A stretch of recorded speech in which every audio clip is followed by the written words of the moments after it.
தமிழன்னையை வணங்கி எனது உரையை துவக்குகிறேன். நான் எடுத்துக்கொண்டுள்ள தலைப்பு ராமனுக்கு பெரிதும் உதவியவர்கள் உடன் பிறந்த சகோதரர்களே. உண்மைதான்.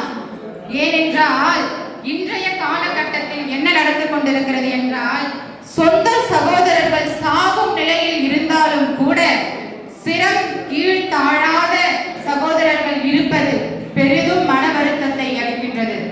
ஏனென்றால் அன்று கம்பராமாயணத்தில் கம்பன் கூறியிருக்கிறார், எப்படி அறத்தில் சிறந்தவன் பரதன், தொண்டில் சிறந்தவன் லக்குவன் என்று ஏராளமான சொற்களை கொண்டு கம்பன் அழகாக கவி பாடியிருக்கிறார். உண்மையாகத்தானே. என்ன அறத்தில் சிறந்தவன் பரதன்? கூறுகிறேன்.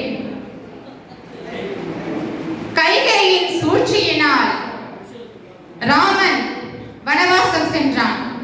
இதை அறிந்த பரதன் கானகத்திலிருந்து வந்து கொண்டிருக்கிறான். கைகேயி தன் தாயை பார்த்து, இவ்வாறான ஒரு இழிவான செயலை செய்தீர்களே என்று கேட்கிறான். நீ நாடாள வேண்டும் என்ற ஆசையினால் மட்டுமே நான் இதை செய்தேன் என்று கைகேயி கூறுகிறாள். பரதன் அதற்கு சொன்னான், என் அண்ணனாகிய ராமபிரானை கானகத்திற்கு அனுப்பிவிட்டு நான் எவ்வாறு நாடாளுவேன் என்று எண்ணி புலம்பினான். அங்கு இருக்கிறது அவனுடைய சகோதர பாசம். உடனடியாக அவனுடைய 3 தாய்களையும் அழைத்து கானகத்திற்கு செல்லுகிறான். செல்லும் வழியினில் ஏராளமான தடைகள் இருக்கின்றது. அதையெல்லாம் துச்சம் என கருதாமல் முன்னேறி கொண்டு செல்கிறான்.